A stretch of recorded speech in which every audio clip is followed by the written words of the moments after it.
বামপাশে মায়া দক্ষিণত ভক্তি মাও দেখি ব্যাস ঋষিৰ ৰোমাঞ্চ ভৈল গাও মায়ে বান্ধন্ত ভক্তি মাও মেলাৱন্ত দুহান্তু মধ্যত আছা ভগৱন্ত আমাৰ সকলোৰে হৃদয়তে ভগৱন্ত আছে কিন্তু পদ দুটা দিছে এটা বাওঁ এটা সোঁ এটা আগম এটা নিগম এটা প্ৰবৃত্তি এটা নিৰ্বৃত্তি এটা সকাম এটা নিষ্কাম এটা সগুণ এটা নিৰ্গুণ আমি কোনটো পথে যাব লাগিব এতিয়া ব্যাসে দেখিলে বাওঁ পথে ফালে যোৱাবিলাক অৰ্থাৎ আগম শাস্ত্ৰৰ মতে আপুনি আজি তাৰিখত চলিব পাৰিব কিন্তু আপুনি অহা যোৱা কৰি থাকিব লাগিব পুনৰপি জনমম পুনৰপি মৰমন হৈ থাকিব লাগিব মানে আপোনাক মায়ে বান্ধন্ত বান্ধি পেলাব ভগৱন্তৰ ওচৰলৈ যাব নিদিয়ে গতিকে আমি ভক্তি মাৰ্গত অৰ্থাৎ ভাগৱত শাস্ত্ৰ মতেদি আমি নিজক চলাব লাগিব আমাৰ নিজৰ মংগল আমি নিজে কামনা কৰিব লাগিব আনে কৰিব নোৱাৰে আপোনাৰ পৰিয়ালটো আপুনি ভাল কৰিব লাগিব আপোনাৰ সমাজখন আপোনালোকে ভাল কৰিব লাগিব আপোনালোকৰ ঘৰখন আপোনালোকে ভাল কৰিব লাগিব আনে কৰিব নোৱাৰে আৰু কেনেকৈ ভাল কৰিব লাগিব ভাগৱতে তাৰ সিদ্ধান্ত দিছে আনৰ কথা শুনিব নালাগে গতিকে আৰু অন্তৰ্গত পৰমাৰ্থ কথা যত মই মাত্ৰ জানো নাৰদৰ প্ৰসাদত তে শুকে কৈছে যে এই তোমাক কোৱা কথাখিনি মই পিতাদেউৰ মুখৰ পৰা জানিছোঁ মুতহন্তে মহামুনি শুকে জানি লন্ত আৰু মোৰ পৰা শুকে জানিছে ব্যাসে কৈছে মোৰ পৰা শুকে জানিছে বিদুৰে ইহাক জানন্ত কি নজানন্ত বিদুৰে জানে নে নাজানে মোৰ সন্দেহ টিকা ভাষ্য চাই মহা বুদ্ধিৰ প্ৰভাৱে কেহুজনে আৰু তত্ত্ব অৰ্থক নাপাৱে মই নিজৰ মতে নহয় টিকা ভাষ্য চাই এই কথাখিনি ইয়াত লিপিবদ্ধ কৰিছোঁ বৈকুণ্ঠৰ শাস্ত্ৰ কৃষ্ণ মুখৰ বচন আমি যিখিনি কথা ইমান পৰে শুনি আছোঁ কৃষ্ণৰ মুখৰ বাণী তাক বেদবাণী বুলি কয় যাক বেদ কহে সেইটো ঈশ্বৰৰ সাক্ষাৎ ঈশ্বৰৰ হুন্তে যিটো হুয়া আছে যাত দে ভাগৱত হৈছে ঈশ্বৰৰ মুখৰ বাণী ই শাশ্বত ই সনাতন মানুহ জাতি থকালৈকে পৃথিৱী থকালৈকে ভাগৱতৰ কথা আমাৰ জীৱনত খাটি থাকিব গতিকে শুদ্ধভাৱে লৈলে যিটো কৃষ্ণত শৰণ ভকতিৰ প্ৰসাদ নিৰ্মল যাৰ মন আমি মানে শুদ্ধভাৱে এক ঈশ্বৰত শৰণ ল'ব লাগিব আৰু ভক্তি কৰি আমাৰ মনটো শুদ্ধ কৰিব লাগিব শিশি মহাজনে আৰু তত্ত্বক জানই ভাগৱত পুৰাণৰ পঢ়িলোঁ নিশ্চয় এক ঈশ্বৰত শৰণ ল'ব লাগিব আৰু তত্ত্বখিনি আমি ভাগৱতৰ পৰা জানিব লাগিব শুনিব লাগিব গতিকে অন্য মানুহে ইয়াৰ তত্ত্ব নাপায় জানিয়া কৃষ্ণত কৰা একান্ত ভগতি কলিযুগে কৃষ্ণ নাম কীৰ্তনেহে গতি আমি কলিযুগৰ মানুহ হিচাপে ঈশ্বৰত শৰণ লৈ ভগৱন্তৰ নাম লোৱা বিনে আৰু আমাৰ গত্যন্তৰ নাই এতিয়া আমি এতিয়া দাপৰ আৰু ত্ৰেতা বা মানে সত্য যুগৰ নীতিৰে ধ্যান যজ্ঞ পূজা কৰিলে নহ'ব কৰিব পাৰিব কিন্তু ফল নাপাব মানে আন প্ৰকাৰে যদি মোক ভক্তি কৰে তেতিয়াহ'লে নাপাব মানে কপিলে মাকক কৈছে সমস্ত ভূততে মই আছোঁ সৰ্বক্ষণে ইহাংক অৱজ্ঞা আতি কৰে যিটো জনে বেদমন্ত্ৰে প্ৰতিমাটো কৰে অৰ্চন নোহে কিছু ফল মাত্ৰ সবে বিৰম্বন পৰশৰীৰত মোক বিদ্বেষ কৰয় যদি পূজে প্ৰভু তাৰ চিত্ত শান্ত নয় প্ৰাণিক উপেক্ষা কৰি পূজে মূঢ়মতি নোহে ফল কৰে যেন ভস্মত আহুতি প্ৰাণিক নিন্দিয়া মোক যিজনে পূজয় তাতো মই তুষ্ট নহওঁ জানিবা নিশ্চয় প্ৰাণী হিংসা কৰি মোক পুজিলে মই কেতিয়াও তাত সন্তুষ্ট নহওঁ এতিয়া মাকে ক'লে তুমি কেনেকৈ সন্তুষ্ট হ'বা অৱজ্ঞা উপেক্ষা দেশ নিন্দা পৰি হৰি তেবে মোক ভজিবেক ভক্তি ভাৱ কৰি আজিৰ দৰে ঈশ্বৰৰ কথা শুনি ঈশ্বৰক ভজিব লাগিব বোলে অন্য প্ৰকাৰে ভজিলে অন্যথা পুজিলে মোক ফলক নাপায় স্বৰূপ কৰিয়া মই কহিলোঁ আই খাটাং কৰি দিছে মাকক কোৱাৰ চলে আমাৰ মানৱ জাতিক কৈছে কোনো মানে সমাজক উদ্দেশ্যি নহয় গোটেই মানৱ জাতিৰ কাৰণে এই তথ্য দিছে তাৰপিছত কৈছে বিশ্বামিত পৰাশৰ আদিমুনিগণ জলবায়ু পত্ৰ মাত্ৰ কৰন্ত ভোজন কামিনী জনৰ মুখ পদ্মসুললিত দেখি তাৰা সবু ভৈলে কামে বিমোহিত এতিয়া তোমালোকে চোৱা আগৰ বৈদিক যুগত ঋষিমুনিসকলে ঘৰ দুৱাৰ এৰি ল'ৰা তিৰোতা এৰি গছৰ তলত বদৰিকাশ্ৰমত নিৰিবিলি স্থানত গৈ নিৰ্গুণ নিৰাকাৰ ব্ৰহ্মক একান্ত মনে ধ্যান কৰি যুগ যুগ মানে গছৰ পকা পাত আৰু বায়ু ভক্ষণ কৰি সিদ্ধি সাধন কৰিছিলে কিন্তু ইন্দ্ৰিয়ক জয় কৰিব নোৱাৰিলে বিশ্বামিত্ৰ ওলাই গৈ মেনকাৰ প্ৰেমত পৰিল পৰাশৰ মুনি ওলাই গৈয়ে মৎস্যগন্ধাৰ প্ৰেমত পৰিল। কিন্তু তোমালোকে কি কৰা? দধি দুগ্ধ ঘৃত মধু কৰি খালি অন্ন প্ৰবন্ধিয়া প্ৰতিনিতে ভুঞ্জে যিটো জন সিওজনে পাৰে যদি ইন্দ্ৰিয় জিনিত বিন্ধগিৰি পাৰে তেবে সাগৰ তৰিত। আমি গৃহস্থী ধৰ্মত কি কৈছোঁ? দধি দুগ্ধ ঘৃত মধু খালি চাউলৰ ভাত খাই আজিৰ দৰে ভকতৰ সংগলৈ নহাকৈ আমি যদি ইন্দ্ৰিয় জয় কৰিব পাৰিম বুলি কোনোবাই ডাম্ফি মাৰিব খোজে, তেতিয়া শংকৰদেৱে প্ৰত্যাহ্বান জনাই কৈছে যে বিন্ধগিৰি পৰ্বতটো সাগৰত উপঙি ফুৰিব। অৰ্থাৎ বিন্ধগিৰি পৰ্বতটো সাগৰত উপঙি ফুৰাটো যেনেকৈ অসম্ভৱ, আমিও ভকতৰ সংগলৈ নহাকৈ ঘৰতে শাস্ত্ৰ ভাগৱত গ্ৰন্থ পঢ়ি ইন্দ্ৰিয় জয় কৰিম বুলি ভবাটো তেনেকৈয়ে অসম্ভৱ। মনত ৰাখিব, ইন্দ্ৰিয়ক জিনিবাৰ যাৰ আছে মতি সততে লৈয়োক সন্তৰ সংগতি। আমি যদি ইন্দ্ৰিয়ক জয় কৰিব পাৰোঁ বুলি ভাবোঁ, তেতিয়াহ'লে আজিৰ দৰে সাধুৰ সংগ ল'ব লাগিব। উদ্ধৱে কৈছিল, মই 4 বেদ 14 শাস্ত্ৰ 18 পুৰাণ জ্ঞান বিজ্ঞান তদং ৰহস্য সমস্ততে সিদ্ধ হস্ত, নাপামনে তোমাক নহ'বনে ভক্তি? তেতিয়া কৃষ্ণই উত্তৰত কৈছিল, মাধৱে বুলন্ত সখী শুনা হবে শুনা পৰিছেদ, শুনে খব শাস্ত্ৰ আৰু পঢ়ে 4 বেদ, তথাপি কৰিব মুঠ নোৱাৰে ভকতি, নলয় নৰে যেবে সন্তৰ সংগতি। আজিৰ দৰে সাধুৰ সংগলৈ নহালৈকে আমাৰ ভক্তি নহ'ব, জ্ঞান হ'ব, কিন্তু জ্ঞানে আমাক তৰাব নোৱাৰে। জ্ঞানে কৰ্মে তাৰিতে নপায় ভকতি নপৰে। বোলে সন্ন্যাস ব্ৰতৰ দ্বাৰা নাপাই বাহা মুক লাগ, জ্ঞানে বা সন্ন্যাসে নাপাই বাহা মুক লাগ একাদশী উপবাসে। এয়া ভগৱন্ত নিজে যাবৰ সময়ত উদ্ধৱক কৈ গৈছে। আজি এই তথ্যটো নজনাৰ কাৰণেই, ভাগৱতৰ এই তথ্য নজনাৰ কাৰণেই আমাৰ উঠি অহা বহুত প্ৰজন্মই, আমাৰ সমাজত বহুত লোকে এতিয়া ব্ৰত আচৰণ কৰে। কোনোবাই শনিবৰীয়া, মঙলবৰীয়া, বৃহস্পতিবৰীয়া, আউসী, একাদশী, পূৰ্ণিমা, সংক্ৰান্তি ইত্যাদি ইত্যাদি কোনোবাই ব্ৰত কৰিছে। আমি সমালোচনা নকৰোঁ, আলোচনা কৰিম। কাৰণ বেদৰ মতে যাজ্ঞবল্ক ঋষিয়ে কৈছে, তুমি ভাত লঘোণ কৰি শৰীৰক কষ্ট দি ব্ৰত আচৰণ কৰি জীৱক গতি দিব কৰা অপচেষ্টাতকৈ তুমি 11টা শতগুণ বিশিষ্ট হোৱা। 11টা সৎগুণ বিশিষ্ট হ'লে তুমি কোনো ভাত লঘোণ নকৰাকৈ, কোনো ব্ৰত নকৰাকৈ জীৱই মুক্তি লাভ কৰিব পাৰিব। কি কি 11টা গুণ? অহিংসা, সত্যম, অস্তেয়, ব্ৰহ্মচৰ্য, অসহংগ্ৰহ, শৰীৰ শ্ৰম, আস্বাদ, সৰ্বভয়বৰ্জনম, সৰ্বধৰ্ম, সমানত্বম, স্বদেশী, স্পৰ্শ ভাৱনা, হি একাদশ, বিনৰ্ম ব্ৰত নিশ্চয়। এই 11টা সৎগুণ আমি নিজৰ লগতে পৰিয়ালবৰ্গক, সমাজৰ লোকসকলক যদি আমি দিব পাৰোঁ, তেতিয়াহ'লে কোনো ব্ৰত নকৰাকৈ, শৰীৰক কষ্ট নিদিয়াকৈ আমি জীৱই গতি পাব পাৰিব। 1 নম্বৰ অহিংসা। কাকো হিংসা কৰিব নালাগে। কাক কৰিব? চবতে ভগৱান আছে, চবতে ভগৱান আছে। আজি সেই কথাটো নজনাৰ কাৰণে কোনোবাই কাৰোবাক আঘাত দি লগৰজনক কয়গৈ, আজি আমুকাক মই একদম ঠিকছে দি দিলোঁ, ভাৰলৈকে ভেজাই দিছোঁ। ভগৱানে কৈছে, কাক দিছা? চবতে দেখোন ময়ে আছোঁ। মোকে দুখ দিবা, মোকে আঘাত দিবা, মোকে অন্যায় কৰিবা, মোকে ঠগিবা, আকৌ মই তোমাক ভালে ৰাখিব লাগে? নহয়, ভাগৱত শুনি এই স্বভাৱটো এৰিবা, নহ'লে তোমাৰ কৰ্মই তোমাকে বান্ধিব। তুমি আনক আঘাত দিয়া মানে পাপ আই অপৰ পীড়নম। আনক আঘাত দিয়া কথা কোৱাৰ লগে লগে তোমাৰ পাপ হ'ব। পাপ হোৱাৰ লগে লগে দুখ দুৰ্গতি আৰু 3 টাপে তোমাক মেৰিয়াই ধৰিব, তাৰ পৰা তুমি ৰেহাই নাপাবা। গতিকে 1 নম্বৰ, কাকো হিংসা কৰিব নালাগে। অহিংসা, সত্যম, সদায় সঁচা কথা ক'বলৈ যত্ন কৰিব লাগে। সঁচা কথা কোৱা মানুহে সাহসেৰে কথা ক'ব পাৰে, মূৰ তুলি কথা ক'ব পাৰে। মিছা কথা কোৱা মানুহ তললৈ মূৰ কৰি থাকে, ধৰা পৰাৰ ভয় কৰে। আপোনালোকৰ সমাজত সঁচা কথা কোৱা মতা মানুহ বা মাইকী মানুহগৰাকীলৈ মিছা কথা কোৱাবিলাকে সমীহ কৰে। পৰিয়ালত সঁচা কথা কোৱাজনলৈ মিছা কথা কোৱাবিলাকে সমীহ কৰে। গতিকে আমি সদায় সঁচা কথা ক'ব লাগে। কিন্তু কেনেকৈ ক'ব লাগে? সত্য, প্ৰিয়, হিত। মনত ৰাখিব, সঁচা কথা হ'ল বুলিয়েই অহংকাৰ ডাম্ফি মাৰি ক'লে নহ'ব। শুনিবলৈ ভাল পোৱাকৈ ক'ব লাগিব আৰু কোৱা কথাটোৱে আনৰ উপকাৰ কৰিব লাগিব।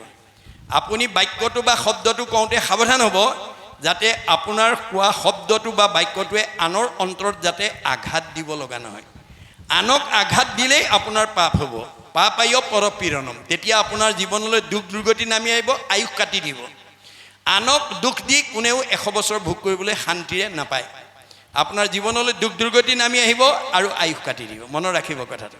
গতিকে সত্য প্ৰিয় হিত, সঁচা কথা ক'ব লাগিব। অহিংসা সত্যম অস্তেয়, লোকৰ বস্তু চুৰ কৰিব নালাগিব। লোকৰ এটা চুৰ কৰিলে আপোনাৰ দুটা নিব, আনক এগুণ ঠগিলে আপোনাক দুগুণ ঠগিব। If we deceive others we are also' deceive by others. আনক ঠগি আপুনি কেতিয়াও সাৰি যাব নোৱাৰে, কাৰণ আমাৰ লগত 14 সাক্ষী 2জন কেৰণী ৰাখি থৈছে। 14 ভুৱনে লোক আছে যত মানে, সবাহাৰে ন্যায় নীতি দেখে বিদ্যমানে। চিত্ৰগুপ্ত নামে 2 লিখক নিৰ্ভয়, সবাহাৰে পাপ পুণ্য তেৰেজ কৰয়। গুপুত পাপক গুপ্ত লিখকে লিখয়, দেখা মানে পাপ চিত্ৰ লিখন্ত নিশ্চয়। 14জন সাক্ষীতাৰ ঠাকয় লগত, ভান্দিবে নোৱাৰে পাপ পুণ্য আছে যত। আপুনি ৰাতিপুৱা শুই উঠাৰ পৰা গধূলা খোৱালৈকে, জন্মৰ পৰা মৃত্যুলৈকে কিমান ভাল কাম কৰি পুণ্য অৰ্জন কৰিছে আৰু কিমান বেয়া কাম কৰি পাপ অৰ্জন কৰিছে, চিত্ৰ আৰু গুপ্তই লিখি যায়। চিত্ৰই দেখা পাপবিলাক লিখে, গুপ্তই নেদেখা পাপবিলাক লিখে। এতিয়া আপোনালোকে মোৰ মুখলৈ চাই আছে, মই ভাবিছোঁ চবেই ঠিকেই চাই আছে, কিন্তু কোনোবাই হয়তো মোৰ মুখলৈ চাই আছে, মনে মনে ভাবি আছে এতিয়া ব্যাখ্যা দীঘল হৈ গৈ আছে, সময়ো বেছি হৈ গৈছে, এতিয়া ঘৰলৈ যোৱা সময়টো দেৰি হ'ব, ল'ৰা ছোৱালীকেইটা এৰি থৈ আহিছোঁ, ঘৰৰ কামখিনি পৰি আছে, ইত্যাদি ইত্যাদি কোনোবাই মনতে ভাবি আছে। তেতিয়া গুপুত কেৰেণীয়ে লগে লগে নম্বৰ কাটি দিব, বুজিছেনে? গুপুত কেৰেণী আপুনি মনে মনে কি ভাবি আছে, চব গুপুত কেৰেণীয়ে লগে লগে নম্বৰ কাটি দিব। সেইকাৰণে আমি আজি সকলোৱে 100% পুণ্য নাপাবও পাৰোঁ, ভাৱৰ ওপৰত নিৰ্ভৰ কৰিব। আৰু সেই কথাটো চিত্ৰগুপ্তই লিখিব আৰু 14জনে চাব সঁচা লিখিছেনে মিছা লিখিছে। আমাৰ 14জন দেৱতাক আমাৰ দেহৰ লগত ৰাখি থৈছে বুলি ভাগৱতে কৈছে, 5ম স্কন্ধ ভাগৱতে কৈছে দেই। চকুৰ লগত সূৰ্য দেৱতা, কাণৰ লগত দগদিকপাল, নাকৰ লগত অশ্বিনী কুমাৰ, মুখৰ লগত অগ্নি দেৱতা, জিভাৰ লগত বৰুণ দেৱতা, ছালৰ লগত বায়ু দেৱতা, হাতৰ লগত ইন্দ্ৰ দেৱতা, ভৰিৰ লগত বিষ্ণু দেৱতা। ভৰিত বিষ্ণু থাকে কাৰণে আমি ভৰিত সেৱা কৰোঁ। গুহ্যৰ লগত মিত্ৰ দেৱতা, লিংগৰ লগত প্ৰজাপতি, বুদ্ধিৰ লগত ব্ৰহ্মা, চিত্ৰৰ লগত বাসুদেৱ, মনৰ লগত চন্দ্ৰ, অহংকাৰৰ লগত ৰুদ্ৰ। এই 14জন সাক্ষী আছে। মাধৱদেৱে ঘোষাত লিখিছে, তুমি মোক ভাণ্ডা তোমাক মই ভাণ্ডু, 14 সাক্ষীক ভান্দিবা কোনো উপায়। এই 14জনক আমি ঠগিব নোৱাৰোঁ। সেইকাৰণে আমি সদায় বেয়া এৰি ভাল ল'বৰ কাৰণে ভাগৱত শুনিবলৈ আহিব লাগে দেই। ভাগৱতে 2টা বস্তু দিয়ে, এটা ভাল আৰু এটা বেয়া। গতিকে বেয়া এৰি ভাল লোৱাটোৱে হ'ব আমাৰ বৈজ্ঞানিক দৃষ্টিভংগী। আমি সেই আদৰ্শৰে যাতে আগবাঢ়ি যাব পাৰোঁ, আমাৰ ল'ৰা ছোৱালীখিনিক যাতে আমি তেনেকৈ আগুৱাই নিব পাৰোঁ, তাৰ কাৰণে শেষত ক'লে কি বুলি, যে আমাৰ এই 11টা সদ্গুণ, অহিংসা সত্যম অস্তেয়, ব্ৰহ্মচৰ্য ৰক্ষা কৰিব, আয়ুস বাঢ়িব, স্মৃতি শক্তি বাঢ়িব, স্বাস্থ্য সুন্দৰকৈ থাকিব। আগৰ ঋষিমুনিসকলে ব্ৰহ্মচৰ্য ৰক্ষা কৰি আয়ুস বৃদ্ধি কৰিছিলে দেই, মনত ৰাখে। ব্ৰহ্মচৰ্য, অসহংগ্ৰহ, আমাৰ পৰিয়ালটো চলাবৰ কাৰণে, নিজে চলিবৰ কাৰণে যিমানখিনি দৰকাৰ তাতকৈ বেছি নিবিচাৰিব। বেছি বিচাৰিলেই আমাৰ শৰীৰত থকা বলীয়া শিয়াল কুকুৰৰ তেজ মানে বিয়ন কণ্ট্ৰোল হৈ যায় বুলি কৈছে। এজন ইংৰাজ দাৰ্শনিক পণ্ডিতে কৈছে, the blood of wild animal always in men, when we get what we need it remains in our control, when we get more than we want it is out of control. যে আমাক যিমানখিনি প্ৰয়োজনখিনি যেতিয়ালৈকে পাই থাকিম তেতিয়ালৈকে আমাৰ বলীয়া শিয়াল কুকুৰৰ তেজটো কণ্ট্ৰোল হৈ থাকে। আমি আৱশ্যকতকৈ যেতিয়া বেছি পাই যাম বা বেছি বিচাৰিম, তেতিয়া আমাৰ বলীয়া শিয়াল কুকুৰৰ তেজ বিয়ন কণ্ট্ৰোল হৈ যাব। আজি আমাৰ সমাজত অনাচাৰ, বেভিচাৰ, ভ্ৰষ্টাচাৰ, হত্যা, লুণ্ঠন, ধৰ্ষণ কোনবিলাক মানুহে কৰিছে? সৰ্বসাধাৰণে নহয়, যিবিলাকে আৱশ্যকতকৈ বেছি বিচাৰিছে বা যিবিলাকে আৱশ্যকতকৈ বেছি পাইছে, সেইসকলৰ দ্বাৰাই এনেকুৱা ধৰণৰ অসামাজিক কৰ্মবিলাক হৈ আনকো অনিষ্ট কৰে, নিজেও অকালতে জীৱন এৰিব লগা হয়। তে অসহংগ্ৰহ, শৰীৰৰ শ্ৰম, আমি শাৰীৰিক পৰিশ্ৰম কৰিব লাগে, তেতিয়া শৰীৰৰ যিবোৰ শিৰা উপশিৰা সবল হৈ থাকে, বেমাৰে সহজে আক্ৰমণ কৰিব নোৱাৰে। বেদৰ এই তত্ত্বটো নাজানি এতিয়া আমাৰ বহুত মানে কোৱালিফাইড মানুহ, বহুত জনা শুনা মানুহে বহুত প্ৰটিনযুক্ত বস্তু খাই বেলি দুপৰলৈকে শুই থাকে। আপুনি যদি প্ৰটিনযুক্ত বস্তু খাই বেলি দুপৰলৈকে শুই থাকে, আপুনি ডায়েবেটিছ বিচাৰিব নালাগে, ডায়েবেটিছ গৈ আপোনাৰ ঘৰত সোমাই যাব। ডায়েবেটিছ বেমাৰ নিজে সোমাই যাব, আপুনি বিচাৰিব নালাগে। গতিকে আমাৰ বেদৰ মতে পৰিশ্ৰম কৰিলে, শৰীৰৰ শ্ৰম, আস্বাদ, ইন্দ্ৰিয়ক সংযম কৰিব লাগে। সৰ্বভয় বৰ্জন, সকলোকে অভয় দিব লাগে আৰু অস্পৃশ্যতা বৰ্জন কৰিব লাগে। এই 11টা সৎগুণ যদি আমি আয়ত্ব কৰোঁ, আমাৰ জীৱই গতি পাই যাব। আমি কোনো ধৰণৰ ব্ৰত নকৰাকৈ অতি সহজতে আমি জীৱক গতি দিব পাৰোঁ। শেষত ক'লে, ইন্দ্ৰিয়ক জিনিবাৰ আছে যাৰ মতি, সততে লৈক সন্তৰ সংগতি। শ্ৰৱণ কীৰ্তন মাত্ৰ কৰিব কৃষ্ণৰ, ইন্দ্ৰিয়ক জিনি হৈব কৃতাৰ্থনৰ। আজিৰ দৰে যদি আমি সদায় কৃষ্ণ কথা শুনিব পাৰোঁ। অৰ্জুনক কৈছে, তোমাক জীৱশ্ৰেষ্ঠ মানুহ হিচাপে জন্ম দিলোঁ, গতিকে তুমি মনক সংযম কৰিবা, ইন্দ্ৰিয়ক সংযম কৰিবা, নহ'লে আহিল কণা গ'ল কণা খাগৰি কাটিল 3 কণা, তোমাৰ মানৱ জন্ম ধৰাৰ সাৰ্থকতা নহ'ব। অৰ্জুনে প্ৰতিবাদ কৰিছে, হেন শুনি অসন্তোষ কৰন্ত অৰ্জুন, ইন্দ্ৰিয়ক বশ্য কৰি বাক পাৰে কোন। কাৰ খাদ্য আছে ইন্দ্ৰিয়ক বশ্য কৰি মনক? নাই নাই, সেইটো প্ৰস্তাৱ মোৰ গ্ৰহণযোগ্য নহয়। এতিয়া কৃষ্ণই হাঁহি পেলাই কৈছে, কৃষ্ণে বোলে সখী তুমি নকৰিবা ভয়, অভ্যাসতে ইন্দ্ৰিয় বশ্য আপুনি হয়। অভ্যাস কৰিব লাগে। আজি আপোনালোকে নিজকে সোধকচোন বাৰু, অহাৰ পৰা ইমান সময় কঠখনত বহি আছে বা কোনোবাই কঠত বহিব নোৱাৰা চকী বা বেঞ্চত বহি আছে। ঘৰত অকলে ইমান সময় এনেকৈ অকলে ইমান সময় বহি থাকিব পাৰিলেহেঁতেন নে? নোৱাৰিলেহেঁতেন। কোনে বহুৱাইছে? এই ৰহস্য ভেদ কৰিব লাগিব। আমাক বেদে কৈছে, স্ব পৰম অনুৰক্তি ঈশ্বৰেই ভক্তি। আজি ইয়াত বহি থকা সকলে ঈশ্বৰৰ কথা জানিবৰ কাৰণে, শুনিবৰ কাৰণে, বুজিবৰ কাৰণে অনুৰাগ কৰি বহি আছে। এই অনুৰাগে আমাক 6টা প্ৰমোচন দিব দেই, মনত ৰাখিব। আগ্ৰহ, ৰতি, প্ৰীতি, ভক্তি, শান্তি, 6 নম্বৰত মুক্তি। আমাৰ জীৱটোৱে আজিৰ দৰে পৰিৱেশলৈ আহিবই লাগিব। মানুহৰ জন্ম লৈ নহা পৰ্যন্ত সি জন্মচক্ৰত ঘূৰিয়ে থাকিব লাগিব। পুনৰপি জনমম পুনৰপি মৰণ, এই বেদৰ মত। গতিকে আমি অনুৰাগেৰে সৈতে কৃষ্ণত ভক্তি কৰি ইন্দ্ৰিয়ক সংযম কৰিবই লাগিব, তেতিয়াহে জীৱই গতি পাব। শেষত কৈছে, হেন জানি যতনে তেজিও আন কাম, শংকৰে ৰচিলা ডাকি বোলা ৰাম ৰাম। আন কাম মানে যিবিলাক বৈষয়িক কৰ্ম। আমি বিষয়তে যদি আসক্ত হৈ থাকোঁ, তে আমাৰ জীৱই গতি নাপায়। কিয়? বিষয়ৰ সুখটো মানুহটো দূৰৰ কথা, স্বৰ্গৰ ইন্দ্ৰৰ লগত গাহৰিৰ কোনো পাৰ্থক্য নাই বুলি ভাগৱতত কৈছে। মিছা বিষয় অকলাগি নৰে ধৰে জন্ম, ইন্দ্ৰ শুকৰৰো দেখা সুখ দুখ সম। বিষয় সুখৰ ক্ষেত্ৰত স্বৰ্গৰ ইন্দ্ৰৰ লগত গাহৰিৰ কোনো পাৰ্থক্য নাই বুলি কৈছে। কিয়? অমৃতৰ পানে যেন মহেন্দ্ৰ সন্তুষ্ট, হুৱৈ বিষ্টা ভুঞ্জি শুকৰৰো হৃষ্ট পৃষ্ট। স্বৰ্গত ইন্দ্ৰই মানে অমৃত খাই যিটো হৃষ্টপুষ্ট হৈ থাকে, গেলা পচা ঠাইত গাহৰিয়ে বিষ্টা খায়ো সমানে শকতাবধ হৈ থাকে। ইন্দ্ৰৰ সন্তুষ্ট যেন ৰম্ভাৰ সম্ভোগে, শুকৰৰো তেনেসু শুকৰি সংযোগে। স্বৰ্গত ইন্দ্ৰই ৰম্ভা তিলোত্তমাৰ লগত যিটো বিষয় সুখ কৰে, গেলা পচা ঠাইত গাহৰিটোৱে গাহৰিজনীৰ লগত একেটাই সুখ কৰে। সেইকাৰণে মাধৱদেৱে বৰগীতত লিখিছে, বিষয়ৰ সুখ শুকৰি সংগে পায়, হৰিপদ সেৱা নৰতনু বিনে নাই। গতিকে আজিৰ দৰে ঈশ্বৰত ভক্তি কৰিব পৰা শক্তি মানুহৰ বাদে আনৰ নাই। গতিকে আমি যদি এই কথা নুবুজি বিষয়ৰ প্ৰতি বেছি আসক্ত হৈ যাওঁ, তেতিয়াহ'লে আমি ঈশ্বৰক পাব নোৱাৰোঁ। বিষয়তো আতি আসক্তি ভৈল যাৰ, কৃষ্ণক পাইবাৰ আশা নিৱৰ্তিলতাৰ। যি মানুহে লগত নিব নোৱাৰে ধন সম্পত্তি, ইন্দ্ৰিয় সুখ ভোগৰ প্ৰতি আসক্ত হৈ যায়, সেইটো জীৱই কৃষ্ণক পাব নোৱাৰে। কেনেকৈ? উদাহৰণ দিছে, যেন বায়ু বস্ত্ৰ নিয়ে পশ্চিমে উৰুৱাই, পূবকো খেদিলে জানো সিটো বস্ত্ৰ পায়। আপোনাৰ বতাহে আপোনাৰ গামোচাখন পশ্চিম ফালে উৰুৱাই নিছে, সেইখন পাবৰ কাৰণে যদি আপুনি পূব ফালে দৌৰি থাকে, কোনোবা দিনা জানো সেইখন গামোচা পাব? নাপায়। ঠিক তেনেকৈ আপুনি যদি ভক্তিৰ বিপৰীতে বিষয়ৰ প্ৰতি গৈ থাকে, কাম ক্ৰোধ লোভ মোহ উত্তম বিষয়, ইহাক চেদিলে হৈব দৃঢ় পৰিচয়। ইয়াৰ পৰা আমি ওলাই আহিব পাৰিব লাগিব। কাম ক্ৰোধ লোভ মোহে মোহিত সকল, নাপাইবে উদ্ধাৰ সখী সত্যে যাইবে তল।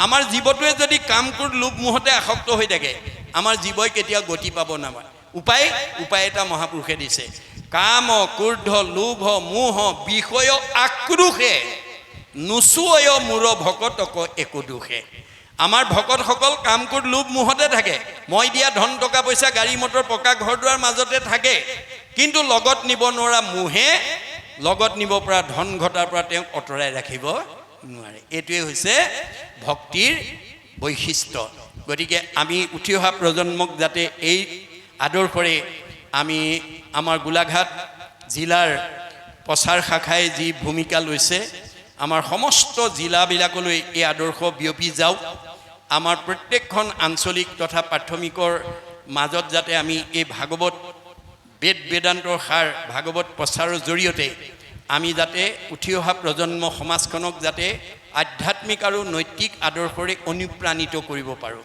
তাৰ কাৰণে গুৰুত্ব দিব লাগিব পুথিগত ডিগ্ৰীয়ে আমাক মানুহ কৰিব নোৱাৰে এই তথ্য প্ৰাচাত্য শিক্ষাবিদ ৰাইবানে কৈছে for all round development of student religious education is essential এজন ছাত্ৰক পূৰ্ণাংগ ছাত্ৰ বা মানৱ সম্পদ হিচাপে গঢ়িবলৈ হ'লে আমাৰ পুথিগত জ্ঞানৰ লগত ধৰ্মীয় শিক্ষা যোগ দিব লাগিব ৰুচুই কৈছে the religious education should be included in the curriculum because it is through religion that the fact of youth can be set on the road to the absolute values truth beauty and goodness সত্য শিৱ সুন্দৰক আৰাধনা কৰিবলৈ হ'লে পুথিগত জ্ঞানৰ লগত আধ্যাত্মিক আৰু ধৰ্মীয় শিক্ষা যোগ দিব লাগিবই গতিকে এইটো এটা বৰ মানে যুগ সাপেক্ষ কৰ্ম আঁচনি হৈছে এইটো যাতে অব্যাহত ৰাখে আৰু চিঠিখনত আপোনালোকে প্ৰচাৰ শাখাৰ জৰিয়তে কিমান সংখ্যক